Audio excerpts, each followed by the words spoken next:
We are out here today with the Wraith 1.9. You're gonna go crawl it again because I did a little bit of work.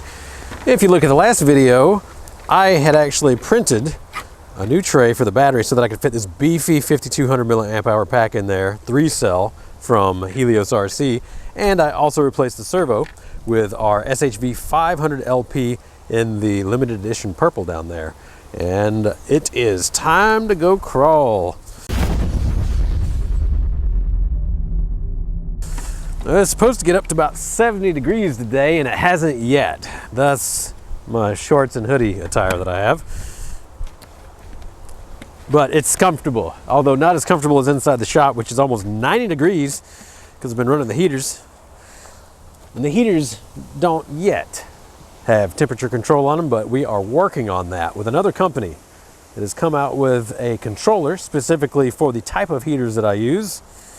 And it adjusts the power of the heaters on the fly to keep a temperature constant, which is really cool. But that's not what we're talking about today. We're talking about this Wraith 1.9, and I'm interested in how it's going to handle with that 5200 3-cell in the front, because that is a big pack. It's super heavy. I can tell just by carrying it that it is a lot heavier than normal when I just run like a 2200 or 3500 3-cell, much smaller, flight pack size. This thing's much heavier, but that's going to make the tires bite a little more.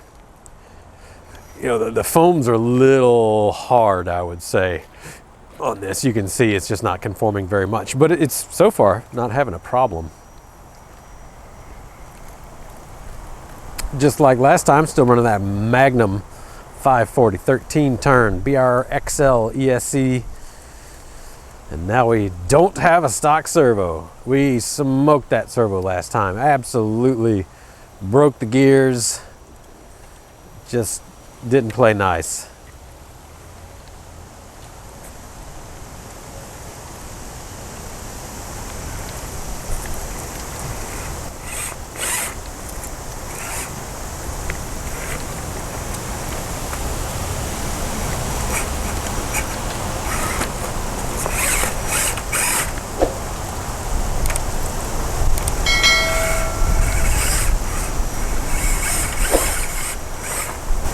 Yeah, just like last time, I think I'm getting used to running portal axles so much that I almost have trouble driving straight axles anymore because they don't have the ground clearance.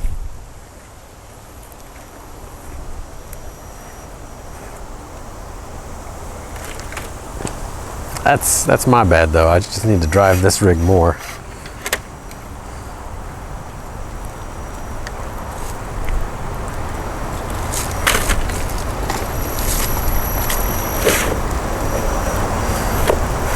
Let's see if we can come over here. Oh, yeah, we came over there all right. Let's see, can I reverse side of this? Can I go forwards out of this? Oh, no, I'm turtled is what I am. This side of the stack is not secure or solid. It is slightly dangerous over here in these slip-on shoes. But we're gonna do it anyways. As you can see, yeah, still some loose rocks. There's a lot of rocks out here. This was, what did I say, like 30 tons or 25 tons? I forget. 27 tons, something in there. There's a lot of rock to be moving around all at once, of course. So it's more of a long-term project. As my cameraman slips on a loose rock, obviously we're gonna have to continue to work. Oh, come on, you can do it. You are so close. Ha! I mean, that wasn't pretty, but it still worked, right? Let's see. Can we?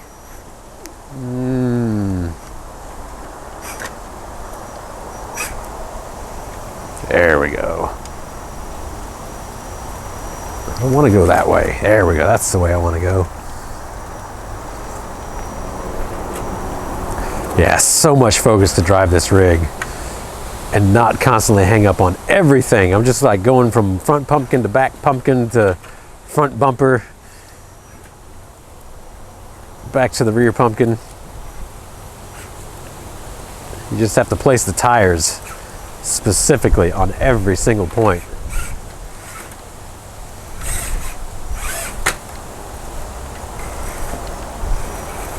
But this rig is good at bouncing.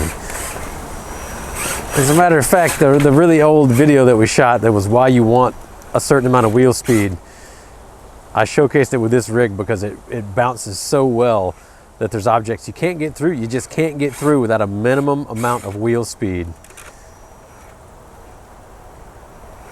It's perfect for that sort of illustration. All right, like right now, that rear tire is getting kind of like buried. So I'm gonna have to, instead of slowly easing through, maybe, if I can keep that up, no, it's gonna fall into that crack. So we just give it a little bump, and look at there, right over that. Not a lot of wheel speed, just enough. I can't see what I'm doing at all. We're gonna try to not break an ankle. All right, what am I hung up on? Everything. All at once. Every single thing that can be hung up. I'll make it through. This might not be clean.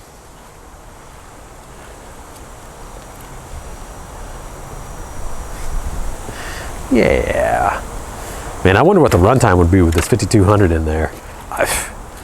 Brush motor. No.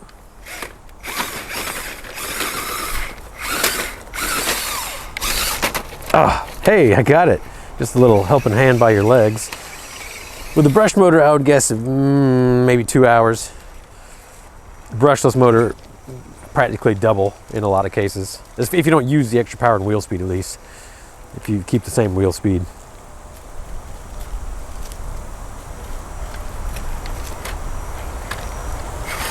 Right into that bumper. Boink. Right into that bumper. Yeah, maybe a little dig ratio, a little overdrive for the front. Standard ratio, I suppose I should say. I've got underdrive front and rear at the moment. I could redo that front. I'll try not to fly into the cameraman here. Yo. Yeah. Well, I yahed myself there. There we go. All right, all right.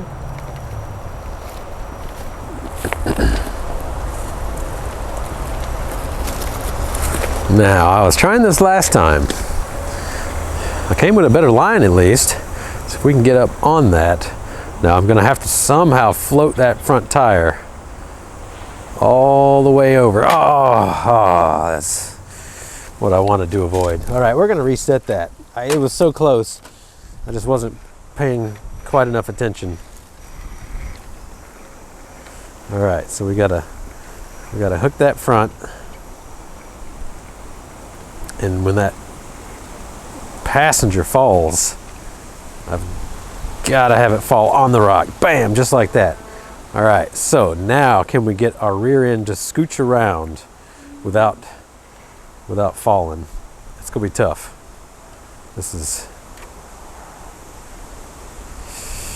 yeah, I don't know about that. I don't know about that. Just, is it gonna hook? Yeah.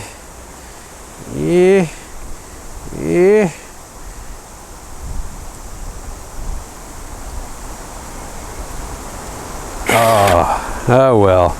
I don't think it's quite possible in this rig, just a little too top heavy. But what we can do is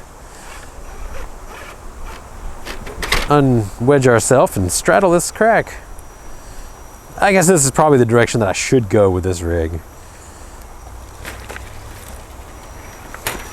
You know, I'm gonna try that once more and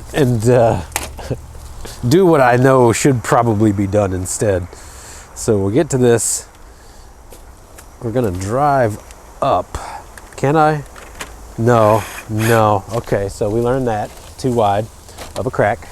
We're gonna have to stay on top of the rock. Right here. Whoa!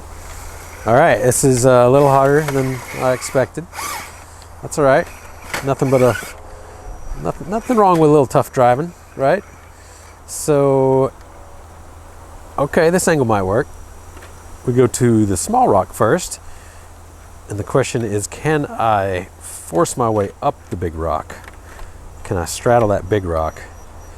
Ooh, that's...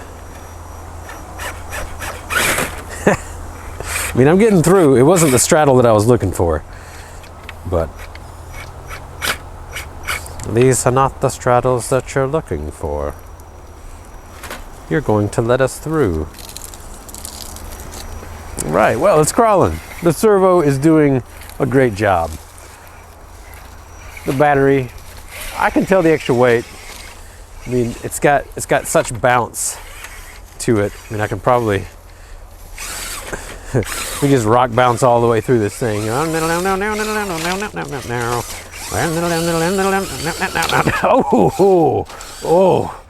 Oh, that's a hard hit there. That kind of hurt my soul a little bit. It bounced right into that. Ooh. Break any of the front end? No, she's good. She's good. I mean, it's headlamps are not broken, at least. Not that they run anymore. I unplugged them. But all right, well, before I actually break it trying to do some stupid things, I believe I shall sign off. Future modifications to this rig, softer foams in the front would really help. Maybe I'll play around with some 3D printed inserts or something like that. I designed some many years back and I just haven't gotten back to that project because it's not like I want to sell them. It's just for me, just for playing around and using really cheap TPU with a 0.4 millimeter nozzle. It wasn't working. So what I could do is like a 0.2 millimeter nozzle and try that instead, because then it would actually be thin enough to flex without using the really expensive TPU. Yeah, I'm in a hole now. Yep, well, it's time to go do some real work. Comments down below. As always, thanks for tuning in. Hope you have a wonderful day.